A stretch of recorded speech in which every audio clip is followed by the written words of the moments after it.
Hoy en realidad en mi editorial he querido enfocarlo hacia algo que en mi opinión tiene un valor incalculable cuando se hace debido uso. Yo creo que se debilitó el valor de la palabra.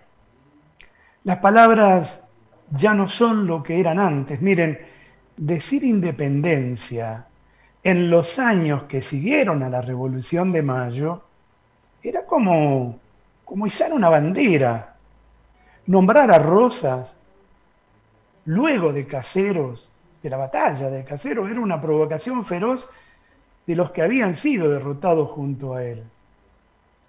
La mención al fraude electoral en los albores del radicalismo, bueno, hizo crecer aquella leyenda de Irigoyen.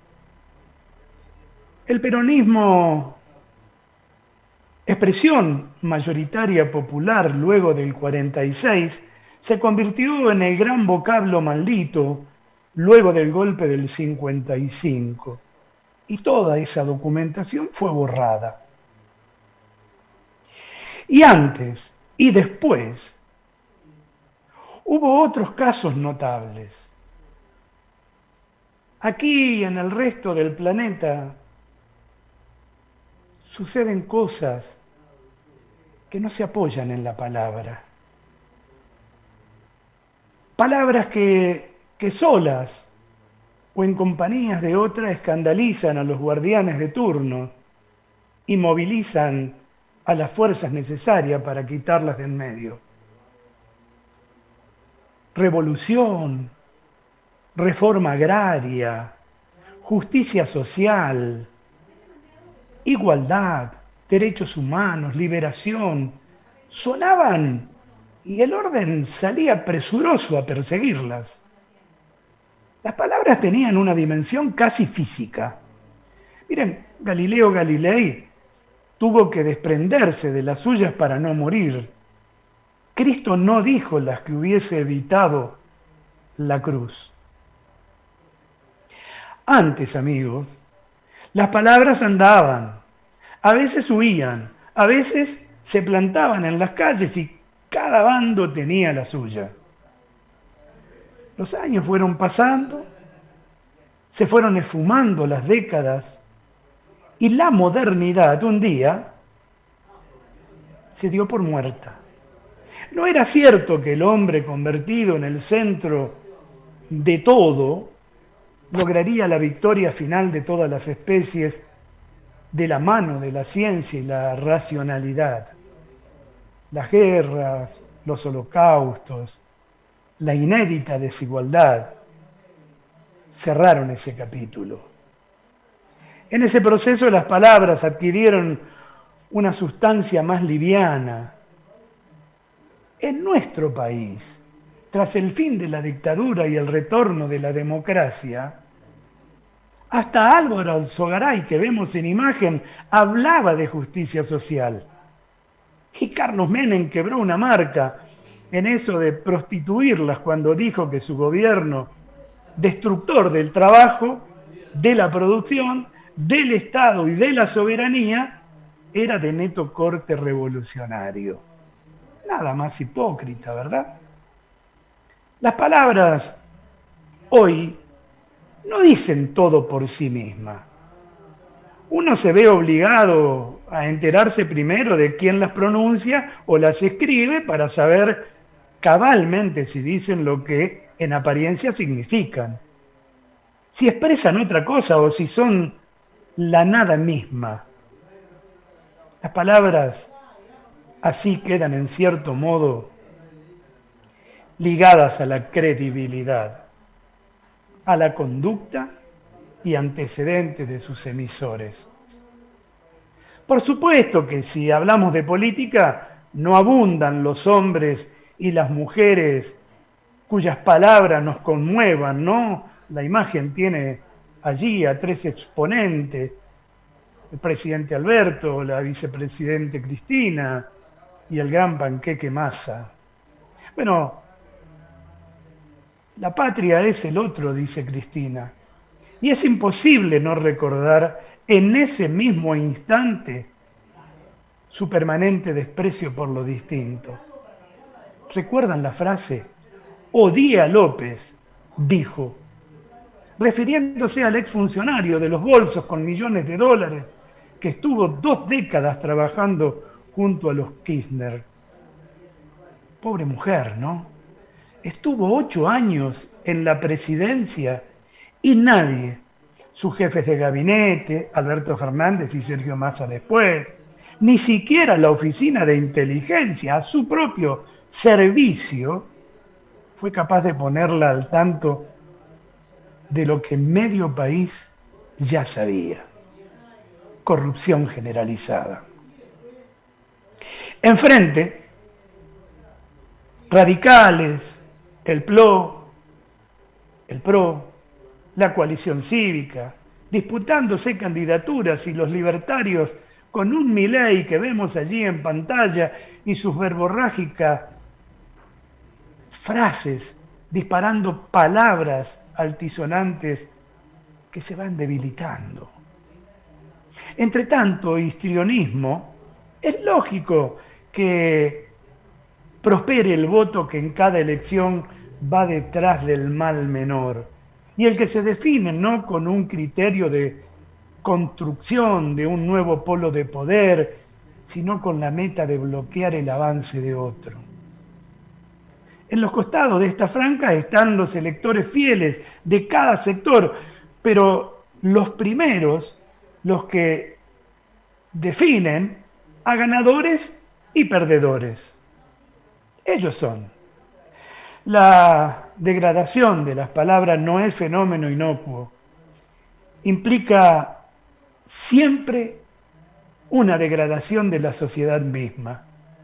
De modo que no solo la esencia de las palabras muda, sino que también los valores se gasifican y la moral de cada quien, cumpliendo con una inexorable ley de los fluidos, ocupa exactamente la forma del recipiente que lo contiene. Por eso los kirchneristas del país, por ejemplo, se hacen los ciegos para la corrupción de Néstor y Cristina, a pesar de haber tenido vistas de águilas para las irregularidades en los manejos de los recursos del Estado durante los años de reinado radical en alguna que otra provincia. Y la misma intolerancia fundamentalista que consideraban un síntoma patológico en gobiernos de otro color político, les pareció una simpática versión de justicia popular durante toda la era K, incluyendo la presente. Y éramos pocos, y llegaron las redes de comunicación del mundo digital. Las palabras ya no eran, solo eran otra cosa. Ahora también encontraban otros cauces por los cuales circular masivamente. Hasta allí, un ciudadano común solo podía llegar a más personas que un círculo habitual de conocidas publicando una carta de un diario o saliendo al aire en un canal o en una radio, en alguna nota cualquiera, o saliendo con un megáfono a la calle. Miren, hoy cualquier usuario de una red social puede, si se combinan las circunstancias adecuadas, llegar a millones de personas, como lo estamos haciendo nosotros ahora a través de YouTube y otras plataformas, pero llegar con algún contenido propio que los demás conviertan en viral. En Twitter, la red más política de todas, ilustres desconocidos se convirtieron opinando y bajando línea sobre los más diversos temas en referentes cotidianos para cientos de miles de personas. Aún para millones, que a su vez también replican esos mensajes o lanzan otros propios hacia otros grupos de seguidores, alimentando una monumental intersección global que se teje con infinitos hilos y rebota sin cesar.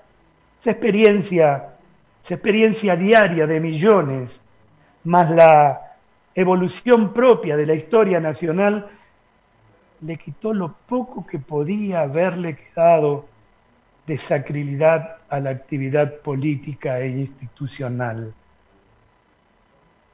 Amigos, ya nadie considera que un gobernante es un monarca, ni que un legislador posee título nobiliario, ni que un juez sea un ser superior.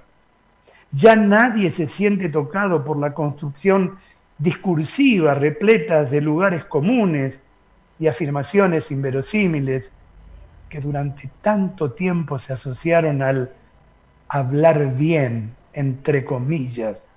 Es que el pueblo, la ciudadanía, ha madurado. Y ha madurado mucho, como siempre insistimos en decirlos.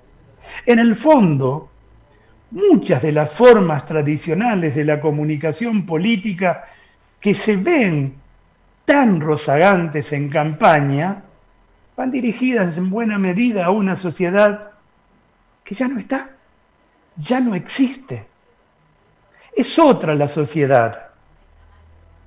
Es lo que sucede cuando vemos que todavía se cree que el volumen de difusión es una variable determinante, que los actos masivos son demostraciones de fuerza que pueden definir votos a favor, que los grandilocuentes no corre el riesgo de ser visto como ridículo, que inventar un muerto define la historia.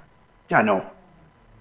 Las nuevas formas de intersección hasta habilitan la posibilidad de la interpelación y la crítica y el desafío, aún hasta el insulto.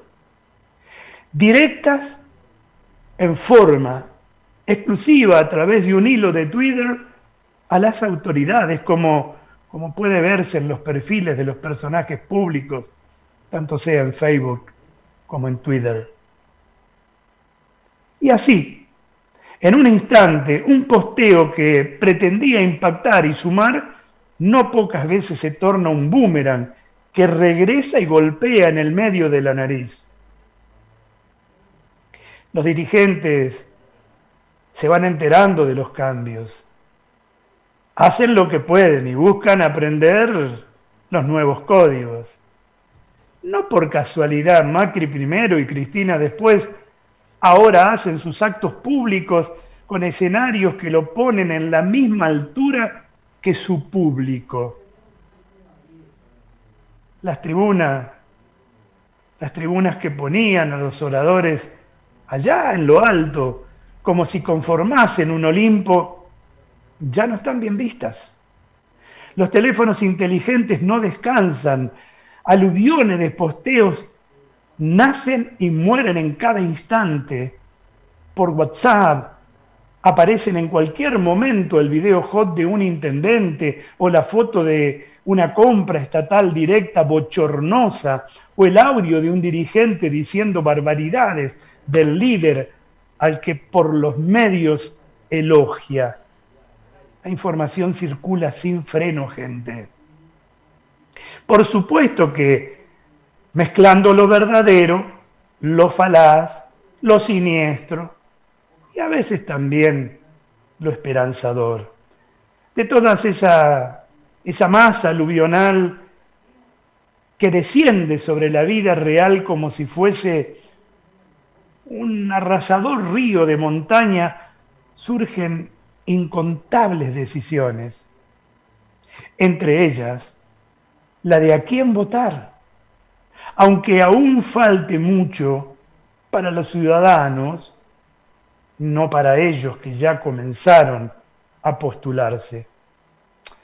Vos y yo, pero mejor aún, nuestros hijos o nietos, nos hemos dado cuenta que el verdadero poder está en nosotros. Sin mezquindades, sin promesas vacías de cualquier tipo de contenido, sin viejas nostalgias ideológicas, a puro razonamiento.